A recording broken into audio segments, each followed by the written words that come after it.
Jésus-Christ est Seigneur, Alléluia. Il est sorti du tombeau, il est vainqueur. Oh, oh, tout genou fléchira, toute langue confessera que Jésus est Seigneur. Alléluia, alléluia. Shalom bien-aimés, shalom, shalom, shalom, de partout où vous nous suivez, de partout où vous nous captez, nous vous saluons dans le nom précieux de notre Seigneur et Sauveur Jésus-Christ. C'est lui qui est mort à la croix pour nous. Et c'est lui qui nous a sortis de l'emprise du péché. Nous sommes en train de célébrer cette semaine la Pâque. Nous sommes en train de célébrer donc la mort et la résurrection de notre Seigneur Jésus-Christ. De partout où vous nous captez, nous vous saluons et nous vous transmettons donc le shalom de Dieu qui nous a transmis, le shalom de Dieu qui nous a accordé en remportant la victoire sur la croix. Nous vous transmettons ces shalom de partout où vous nous suivez et nous prions ce soir, que partout où vous êtes, que cette paix de Dieu puisse vous rencontrer. Bienvenue au centre de rayonnement, d'attraction et de transformation intégrale, la PPUKIN. Nous sommes donc là en train de célébrer le Seigneur au travers de cette semaine pascale et nous croyons que le Seigneur sera encore en train de nous faire du bien, sera encore de nous faire voir combien il est merveilleux pour nous. Nous croyons que le Seigneur, de partout où nous nous trouvons, la main du Seigneur ne manquera pas de pouvoir nous faire du bien. C'est pourquoi de là où vous êtes, en famille, est-ce que vous pouvez commencer à acclamer royalement le Seigneur? Est-ce que vous pouvez commencer à acclamer royalement le Seigneur? Alléluia. Pendant que tu es en train d'acclamer le Seigneur, son règne est en train de venir. Pendant que tu es en train d'acclamer le Seigneur, sa présence est en train de s'intensifier. Pendant que tu es en train d'acclamer le Seigneur, sa présence est en train de s'intensifier dans ta maison. Oh, que tes acclamations fassent venir la présence du Seigneur. Ah, si seulement tu pouvais comprendre que même tes acclamations déterminent jusqu'à quel point le Seigneur est en train de s'intensifier dans ta maison, jusqu'où le Seigneur est en train de s'intensifier dans ta maison. Est-ce que tu peux très bien faire ces gestes? Est-ce que tu peux très bien acclamer le Seigneur? Sa présence est en train de s'intensifier. Alléluia. Sa présence est en train de s'intensifier alors que tu y acclames. Tu fais très bien d'acclamer le Seigneur. Tu fais très bien d'acclamer le Seigneur. Puisse sa présence s'intensifier. Et alors qu'il est en train d'intensifier sa présence, il est en train de nous entretenir. Alléluia, gloire à son nom. Gloire à Jésus. Je nous invite à prendre nos Bibles dans le livre de Psaumes. Je nous invite à prendre nos Bibles dans le livre de Psaumes, le chapitre 34. Un merveilleux psaume. Nous allons lire de 2 à 9. Il est écrit ce qui suit. Je bénirai l'Éternel en tout temps. Sa louange sera toujours dans ma bouche. Que mon âme se glorifie en l'Éternel. Que les malheureux écoutent et se réjouissent. Exaltez avec moi l'Éternel. Célébrons tous son nom. J'ai cherché l'Éternel et il m'a répondu. Il m'a délivré de toutes mes frayeurs. Quand on tourne vers lui les regards, alléluia, on est rayonnant de joie. Ah, je suis en train de voir quelqu'un qui est en train d'être rayonné de joie parce qu'il tourne son visage vers l'Éternel. Je suis en train de voir combien tu es rayonnant de joie parce que tu tournes ton visage vers l'Éternel. Et aussi vrai que tu es en train de tourner ton visage vers l'Éternel, tu es en train de rayonner donc cette joie. Tu es en train de rayonner donc la lumière du Seigneur. Oh, est-ce que quelqu'un comprend ces choses? Il dit, le psalmiste dit, lorsqu'on tourne vers lui les regards, on est rayonnant de joie. On est rayonnant de joie. Et la Bible dit, quand un malheureux crie, l'Éternel entend et il sauve. Il le sauve de toutes ses détresses. Ah, si quelqu'un est malheureux, j'aimerais que tu sois rassuré. Alors que la terre entière est remplie dans un malheur face au Covid-19, la Bible me dit, lorsque un malheureux crie à l'Éternel, l'Éternel entend. J'aimerais dire à quelqu'un, le malheur est là, c'est vrai. Mais rappelle-toi de ces choses, rappelle-toi de ces textes, que c'est lorsque nous sommes malheureux, la Bible dit, lorsqu'un malheureux crie à l'Éternel, l'Éternel entend. Ce n'est pas le malheur qui bouchera les oreilles de Dieu. Ce n'est pas le malheur qui empêchera à ton Dieu de pouvoir t'entendre. Ah, est-ce que tu peux commencer à crier à l'Éternel? Est-ce que tu peux commencer à crier à l'Éternel ce soir? Est-ce que tu peux commencer à crier à l'Éternel? Parce que l'Éternel est disposé à pouvoir t'entendre. Parce que l'Éternel est disposé à pouvoir t'entendre. Et le psalmiste rajoute en disant, l'ange de l'Éternel campe autour de ceux qui le craignent. L'ange de l'Éternel campe autour de ceux qui le craignent. Et il les arrache au danger. Alors que le danger est en train de sillonner la terre,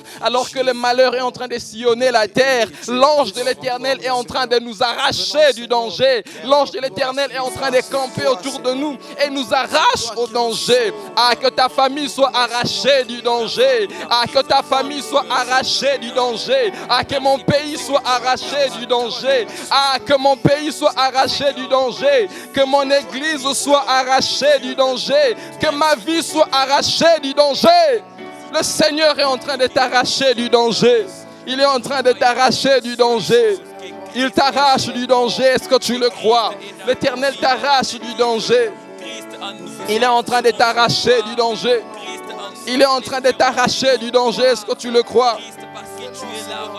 Et le psalmiste finit en disant, sentez et voyez combien l'Éternel est bon. Sentez et voyez combien l'Éternel est bon. Heureux l'homme qui cherche en lui son refuge. Heureux l'homme qui cherche en lui son refuge. Il dit, sentez et voyez combien l'Éternel est bon. J'aimerais te dire une chose, le Seigneur ne sera pas seulement en train de te faire sentir combien il est bon, mais il sera aussi en train de te faire voir combien il est bon. Alléluia. Le Seigneur, est vainqueur, tu es victorieux sur la mort. Victorieux sur la mort. Victorieux sur la mort. Il est sorti du tombeau, il est vainqueur. Yahweh, tout genou fléchira, toute langue confessera que Jésus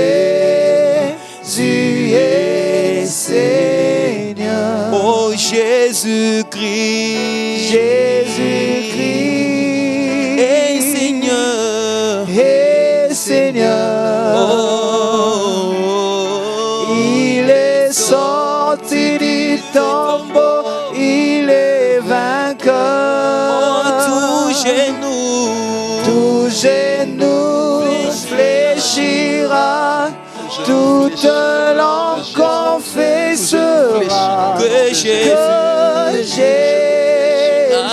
est Seigneur. C'est lui qui est ressuscité d'entre les morts. Alléluia. Oh Jésus, c'est toi qui as pris J'ai vu des hommes mourir. J'ai vu des hommes mourir. J'ai vu des hommes mourir. Mais aucune mort avait été dotée d'un pouvoir comme la tienne. J'ai vu des hommes mourir. Mais aucune mort n'avait été dotée d'une puissance, d'un pouvoir comme la tienne. Parce que tu ne t'es pas limité à mourir, mais tu es sorti de la tombe, Père. Tu es sorti de la tombe, Seigneur. Et puisque le tombeau est vide, ceci nous atteste, Seigneur notre Dieu, que ta mort, Seigneur, a eu une puissance. Parce que c'en est suivi de la résurrection. Alléluia. Parce que c'en est suivi de la résurrection. Ainsi, Père éternel, nous ne sommes pas en train de faire le deuil de Jésus-Christ. Parce que le tombeau est vide. Parce que le tombeau est vide. Parce que le tombeau est vide. Tu vas préparer ton cœur à écouter la parole du Seigneur. Cette parole est esprit et vie. C'est cette parole qui nous vivifie. Pierre pouvait dire, vers qui irons-nous donc? Car c'est de toi que sortent les paroles de la vie. Est-ce que tu peux acclamer la parole du Seigneur que tu es sur le point d'écouter? Est-ce que tu peux acclamer la parole de Dieu? De partout où vous êtes, est-ce que vous pouvez acclamer la parole du Seigneur? alors que nous sommes en train de remercier la chorale et que nous allons inviter l'aumônier afin de pouvoir nous entretenir autour d'un thème qui nous fera énormément du bien, par lequel le Seigneur sera en train de nous visiter, de nous bénir au cours de cette semaine pascale où nous célébrons la mort et la résurrection de Jésus-Christ, celui qui est entré dans la tombe et s'en est sorti victorieux. Est-ce que là où tu es, tu peux acclamer le Seigneur pendant que l'homme de Dieu est en train de s'avancer du haut de cette chair? Gloire à Jésus, gloire à Jésus.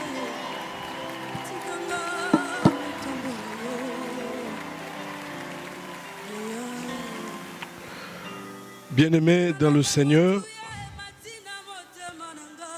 je vous salue dans vos maisons. Et c'est pour moi une occasion de dire merci au Seigneur qui continue à nous soutenir et à nous protéger. Ça va faire, je crois, plusieurs semaines que nous sommes ensemble à l'esprit, mais loin, physiquement. Ensemble devant le Seigneur Jésus, et loin physiquement. Nous bénissons le Seigneur qui nous a soutenus pendant tous ces temps passés. Nous avons eu à passer de très bons moments dans l'intercession. Nous avons eu aussi nos cultes et nous rendons grâce à Dieu. Contrairement à nos habitudes, aujourd'hui nous n'allons pas intercéder comme tel, mais comme vous le savez, la semaine pascale a déjà commencé. Nous allons parler de Pâques. Et je pensais qu'aujourd'hui, mercredi et vendredi prochain, nous puissions parler de la puissance de la mort et de la résurrection de Jésus-Christ. La puissance de la mort et de la résurrection de Jésus-Christ. C'est très important pour nous les chrétiens de parler de la mort et de la résurrection de Jésus. Et le texte de base sera 1 Corinthiens 15, 1 à 4, je vais lire. Je vous rappelle, frères, l'évangile que je vous ai annoncé, que vous avez reçu, dans lequel vous demeurez ferme et par lequel aussi vous êtes sauvés, si vous le retenez dans le terme où je vous l'ai annoncé, autrement vous auriez cru en vain. Je vous ai transmis avant tout ce que j'avais aussi reçu. Christ est mort pour nos péchés selon les Écritures. Il a été enseveli, il est ressuscité le 3e jour selon les Écritures. Voilà. Un texte merveilleux. En fait, quand nous lisons ce texte, nous nous rendons compte que quand on parle de la bonne nouvelle, cette bonne nouvelle contient la mort de Jésus-Christ, selon ce qu'a dit les Écritures pour nos péchés, mais aussi son ensevelissement et surtout sa résurrection le 3e jour, selon les Écritures. C'est une bonne nouvelle. Parce qu'en fait, le mot qui a été traduit par l'Évangile signifie bonne nouvelle. Bonne nouvelle. Quand il n'y a pas la mort de Jésus pour nos péchés, quand il n'y a pas la résurrection d'entre les morts de notre Seigneur Jésus-Christ, le 3e jour, selon les Écritures bien sûr, il n'y a pas de bonnes nouvelles.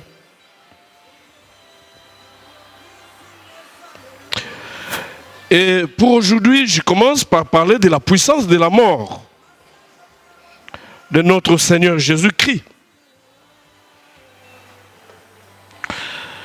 Cela peut paraître paradoxal de parler de la puissance de la mort de Jésus-Christ. C'est là où, quand vous lisez dans 1 Corinthiens chapitre 1er, versets 17 à 18, Paul dit clairement que la prédication de la croix est une folie pour ceux qui se perdent,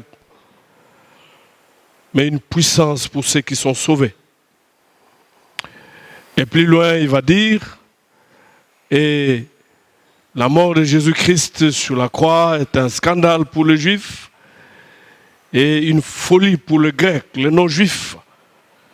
En fait, pour les Juifs, ils ne pouvaient pas s'attendre à un Messie, le roi qui sauve et qui meurt sur la croix. Et les Grecs ne pouvaient pas s'imaginer un roi mourir dans des conditions telles que celles de notre Seigneur Jésus-Christ. Alors que c'est par sa mort sous la croix, pour nos péchés, Jésus-Christ nous a sauvés du péché. Et c'est par la résurrection d'entre les morts qu'il nous a communiqué la vie.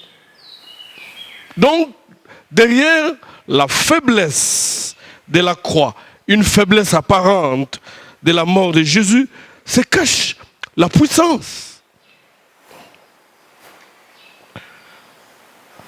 Et nous bénissons le Seigneur, Jésus-Christ crucifié. Mais autre chose que je me veux dire, et d'ailleurs ajouter, que, et nous l'avons vu dans le texte, que bien que Christ ne soit dans le ventre de Marie, sa mort était déjà annoncée dans les Saintes Écritures. Et même sa résurrection. Et donc, ce n'était pas un hasard. Le Seigneur Jésus, de son vivant, il savait très bien qu'il devait mourir. Et quand vous lisez les évangiles, ce qui est intéressant, surtout dans l'évangile de Luc, c'est l'expression « il faut que ». Vous allez vous rappeler que déjà dimanche dernier, il est entré triomphalement à Jérusalem, parce qu'en fait, c'est là où il devait mourir pour nos péchés. Et il savait qu'il allait mourir, mais il est allé pour mourir.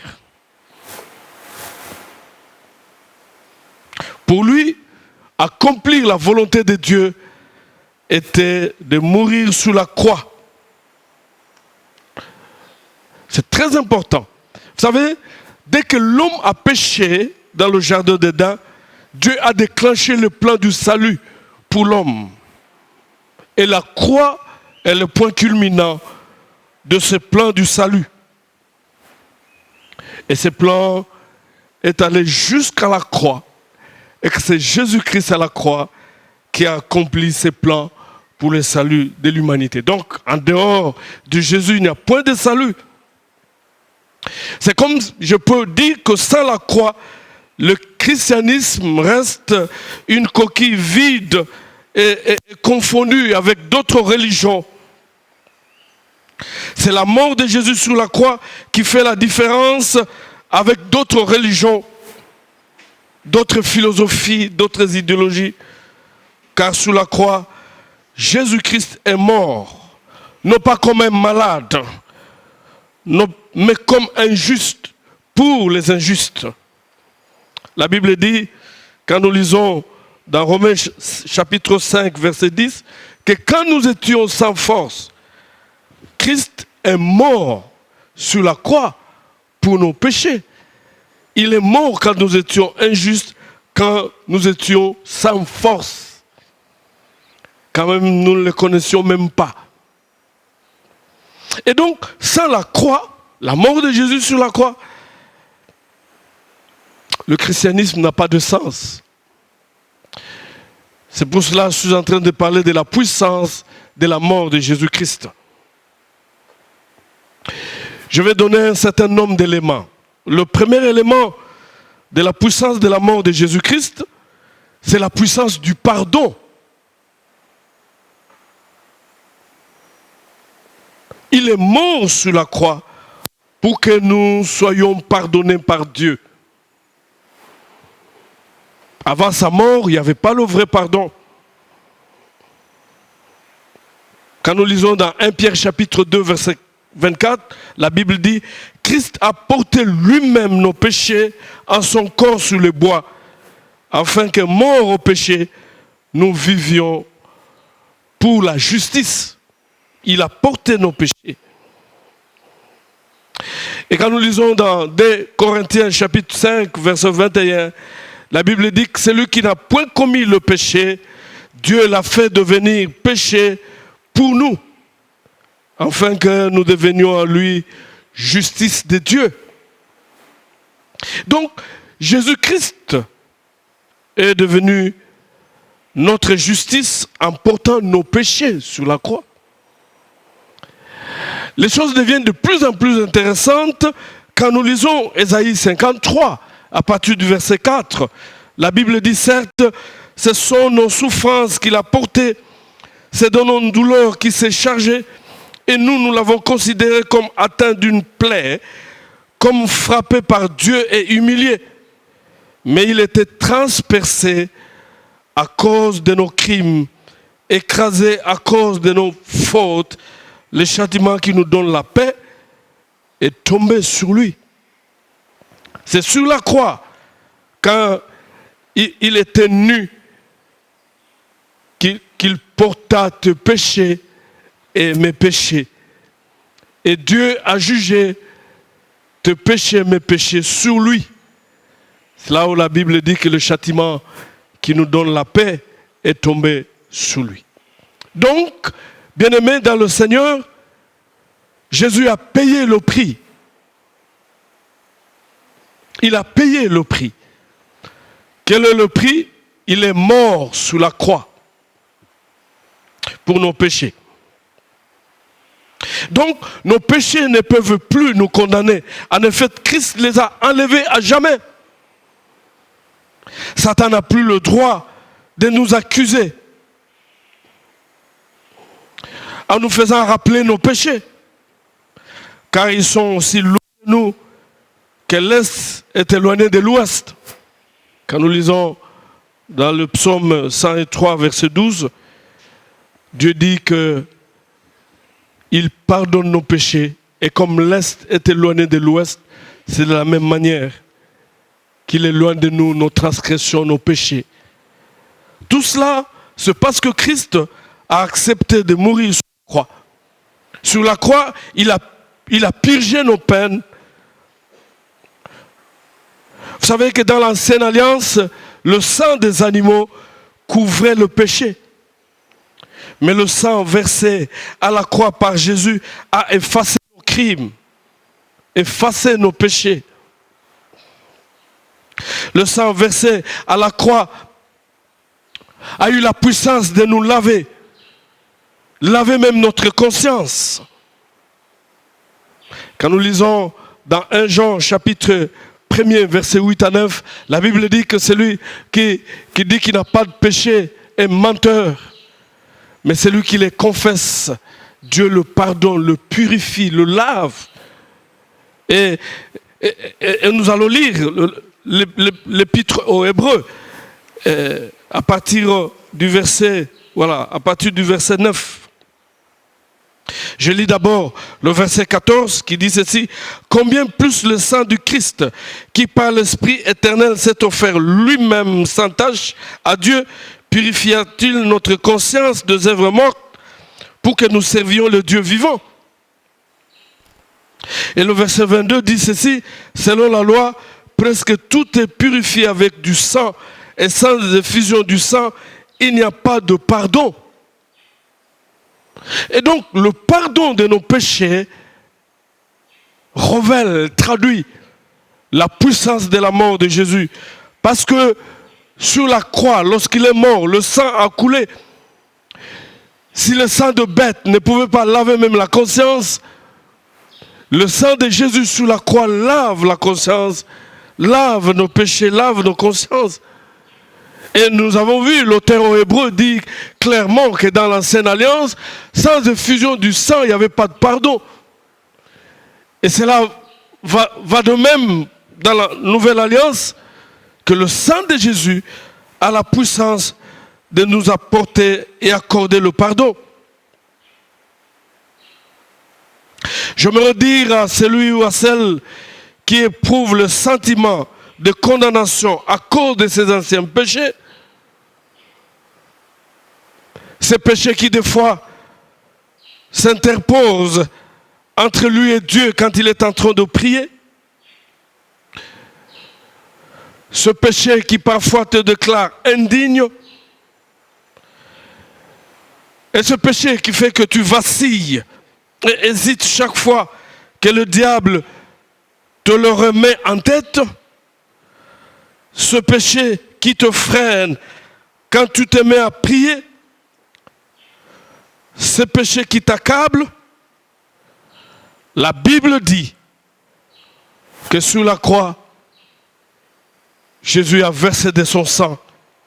Tu as été lavé par sa mort. Le sang a coulé. Tu as été purifié.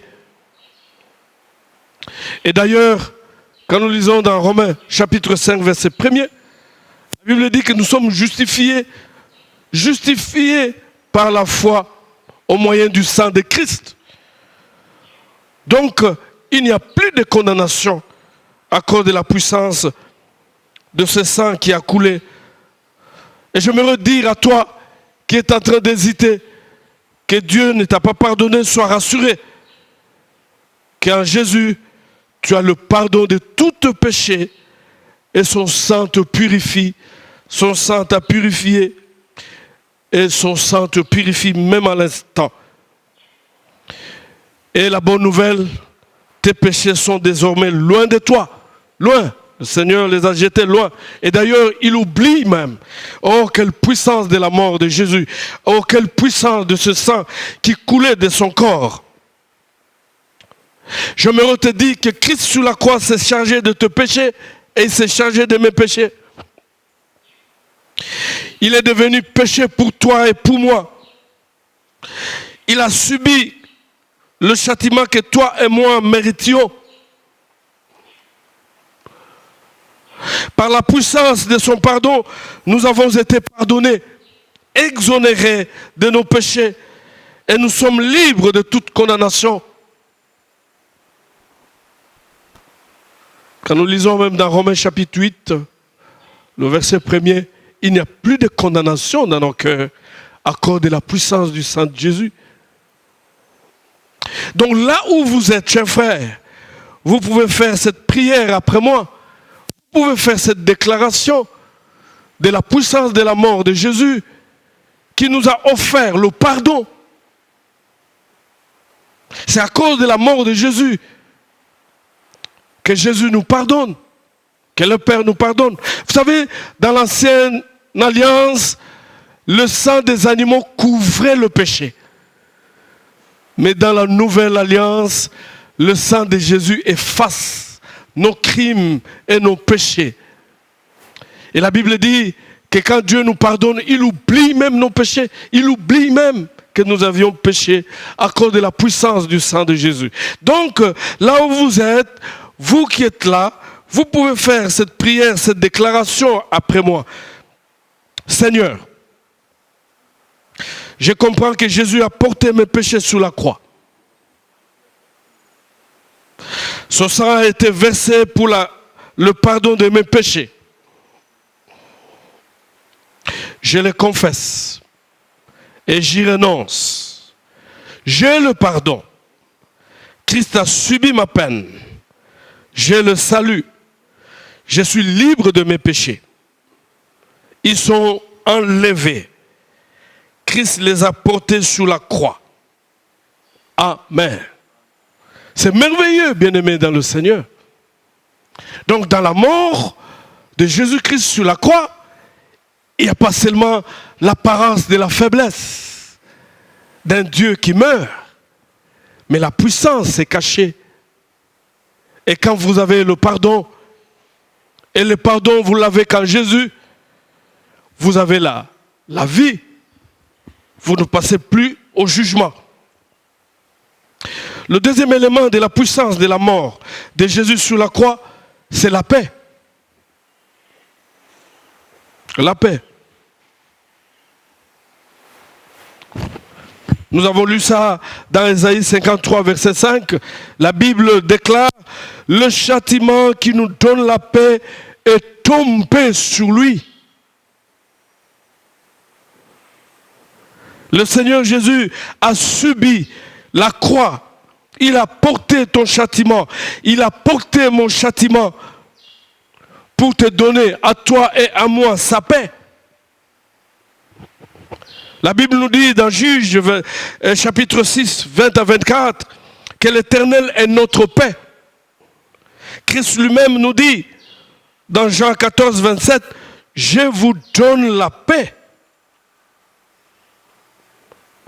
Vous et moi, nous avons la paix par la mort de Jésus-Christ. Parce que sous la croix, il a brisé même l'inimitié entre nous et l'inimitié entre nous et Dieu. Donc nous sommes en paix avec Dieu par Jésus-Christ.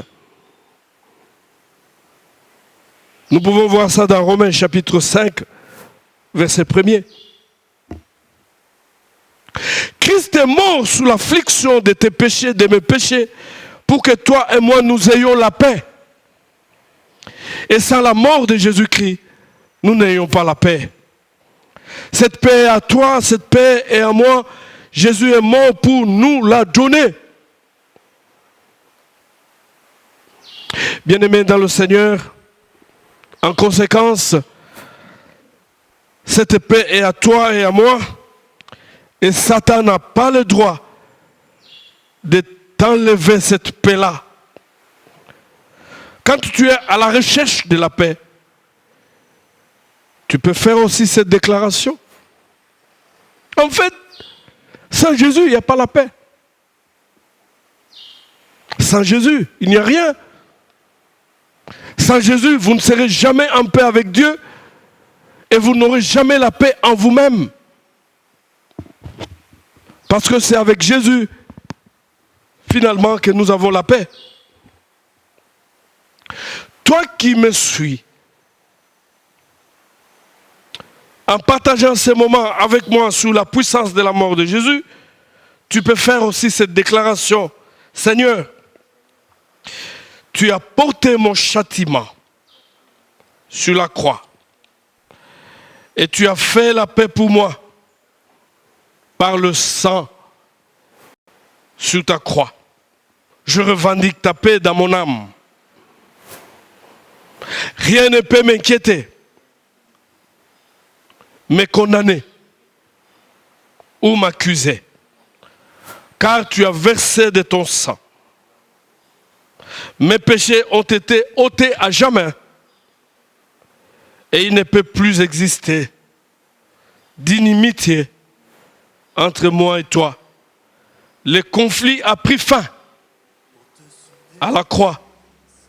Ma dette acquittée à la croix. Maintenant, j'ai ta paix pour toujours. Amen. Voilà, bien-aimés dans le Seigneur. Vous qui n'avez pas la paix, il faut venir à Jésus. Mais le Jésus de la croix, qui a été châtié à ta place et à ma place. Et donc le diable, il n'a pas la puissance de venir te condamner, me condamner. Parce que Jésus, par sa mort, a acquis la paix pour toi et pour moi. Je vais passer au troisième élément de la puissance de la mort de Jésus-Christ.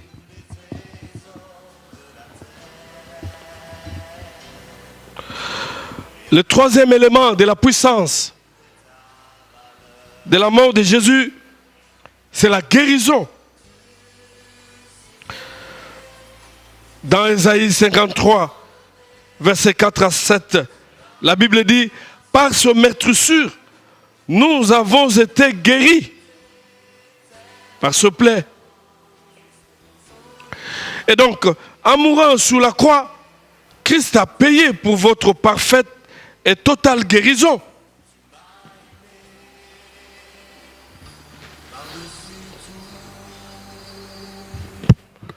Il a payé pour ta guérison, il a payé pour ma guérison.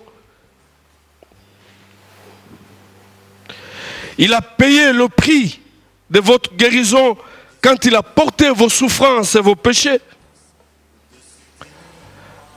Quand il s'est chargé de vos douleurs. Il a subi le maître sûr par lequel nous avons la guérison. Ésaïe 53, 4 à 5. Tout a été accompli. Quand nous lisons Jean 19, verset 30, il s'est écrié sur la croix avant de rendre l'âme. Tout est accompli. Tout est payé. Tout est fini. Il a payé la facture de ta maladie sur la croix. Il a même déclaré, tout est fini. Il a payé tes dettes, mes dettes sur la croix. Donc, bien-aimés dans le Seigneur, votre santé a été acquise à la croix. Vos maladies sont tombées sur lui. N'importe laquelle, même cette pandémie. Il les a ôtés à jamais. La bonne nouvelle que je vous annonce cet après-midi est que la guérison est votre cadeau que Jésus-Christ vous a offert. La guérison, c'est à vous. Même si vous avez une maladie qui traîne jusqu'en ce jour, la bonne nouvelle que je t'annonce, la guérison est à toi. Satan n'a pas le droit de t'infliger ce que Dieu a fait retomber sur Jésus à la croix. Il n'a plus ce droit-là.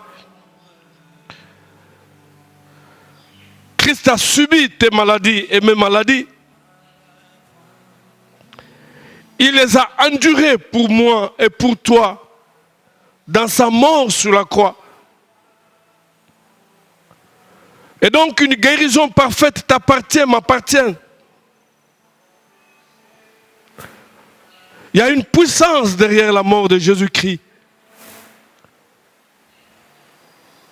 La guérison, c'est un fait, c'est accompli. Nous allons faire cette déclaration pour ceux qui sont malades. Je suis convaincu qu'il y a des gens qui seront guéris dans vos maisons.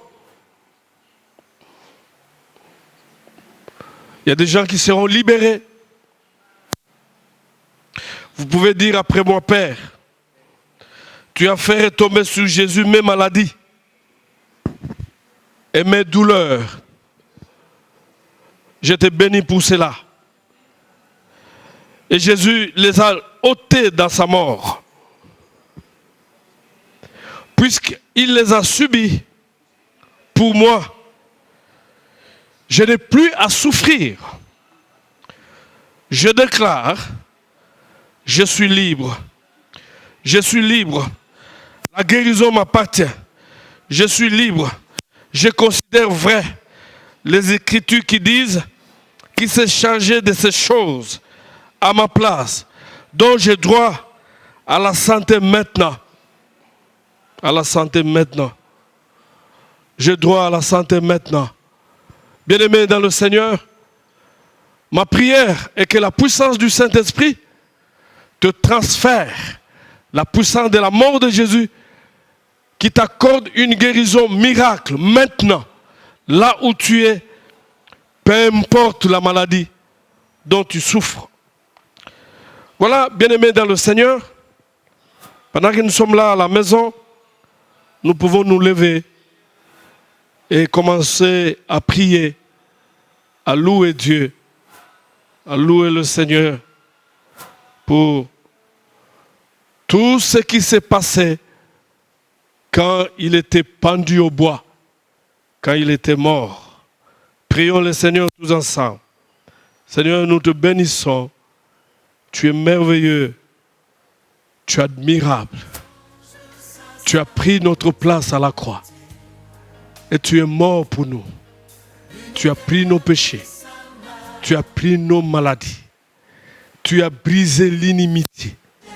Nous qui étions ennemis de Dieu, tu nous as réconciliés avec Dieu et tu nous as réconciliés les uns les autres. Nous te louons pour cela. Gloire te soit rendue. Nous te bénissons.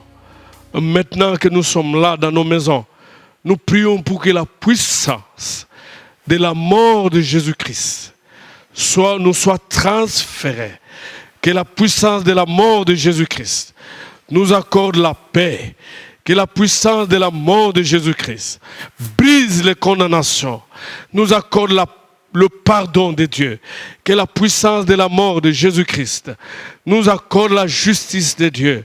Oh, nous te bénissons, Seigneur. Que la puissance de la mort de Jésus-Christ nous accorde la guérison. La puissance de la mort de Jésus-Christ nous réhabilite. Oh, la puissance de la mort de Jésus-Christ fait en sorte que nous soyons encore acceptés cet après-midi, nous et toutes nos familles.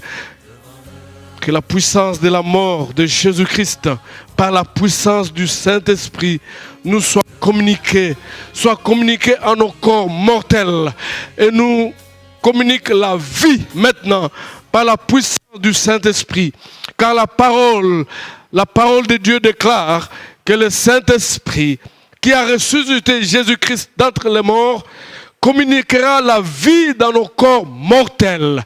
Nous te bénissons, Seigneur. Nous te louons pour des miracles qui s'opèrent maintenant. Les cœurs sont guéris parce que la puissance du pardon, par la puissance de ta mort sur la croix, a envahi le cœur qui avait des consciences chargées, qui avaient de péchés. Parce que la puissance de la mort de Jésus a transféré la paix dans le cœur troublé parce qu'ils étaient ennemis de Dieu. Parce que la puissance de la mort de Jésus-Christ a transféré la guérison au corps malade. Nous te louons, Seigneur, et nous pouvons dire comme Paul que la prédication de la croix, c'est une puissance qui guérit maintenant, qui pardonne le péché, qui libère de chaînes. La prédication de la croix de Jésus est une puissance maintenant qui se communique pour imprimer la justice de Dieu. Sois loué à jamais, Seigneur. Oh, nous te bénissons encore. Élevez vos voix, élevez vos mains pour bénir encore Jésus-Christ qui a accepté de mourir sur la croix à ta place et à ma place, qui a pris tes péchés, qui a pris mes péchés, qui a pris toutes tes condamnations, qui a pris tes maladies, qui a pris mes maladies. La Bible déclare, nous l'avons considéré comme puni de Dieu. Et alors que c'était nos péchés qu'il portait, alors que c'était nos crimes qu'il portait, et il a été châtié, et le châtiment qui nous donne la paix est tombé sur lui. Oh, notre Dieu, notre Père, nous te bénissons pour le don de Jésus. Seigneur Jésus, nous te rendons gloire et honneur. Merci d'avoir accepté de prendre ma place, la place de mon frère, ma soeur à la croix. Et nous avons accordé le pardon à la place de la condamnation, la guérison à la place de la maladie, la paix à la place du trouble. Tu es incomparable, tu es spécial, tu es formidable. Nous te louons, Jésus, tu es merveilleux. Sois adoré à jamais. Bien-aimés, là où vous êtes, élevez toujours vos voix. Bénissez Dieu, parce que il n'y a de pardon qu'en Jésus-Christ, et que par le sang de Jésus-Christ, gloire à Dieu, il fallait qu'il vienne et qu'il monte même sous la croix pour que nous ayons le pardon. En dehors de Jésus, en dehors de son sang qui nous purifie, qui nous accorde le pardon, il n'y en a pas. Gloire à Dieu, gloire à Dieu, gloire à Dieu. Merci Seigneur pour le pardon de péchés anciens. Merci Seigneur pour le pardon des péchés maintenant, des péchés de tout à l'heure, car la puissance de ton sang est irrésistible. Gloire à Dieu, gloire te soit rendue. Merci d'avoir effacé mes péchés. Merci d'avoir enlevé le péché. Merci de les avoir jetés loin, loin de nous. Car autant l'Est est éloigné de l'Ouest, autant tu éloignes de nous nos transgressions. Nous te bénissons, Seigneur. Nous te louons au nom de Jésus-Christ. Amen. Voilà, bien-aimés dans le Seigneur. C'est formidable la mort de Jésus. Il n'y a personne d'autre qui a subi la mort à ta place, qui a subi le châtiment, qui a porté tes péchés, mes péchés. En fait, comme nous l'avons lu, Dieu l'a fait devenir péché. Waouh, pour que toi et moi nous devenions justice de Dieu. Pouvons continuer à le louer. Ah, pour aujourd'hui, nous nous arrêtons là. Nous allons nous retrouver encore vendredi. Mais nous allons continuer à louer le Seigneur pour l'œuvre de la croix. Une œuvre irremplaçable. La croix de Jésus. La mort de Jésus. Amen. Voilà, à vendredi.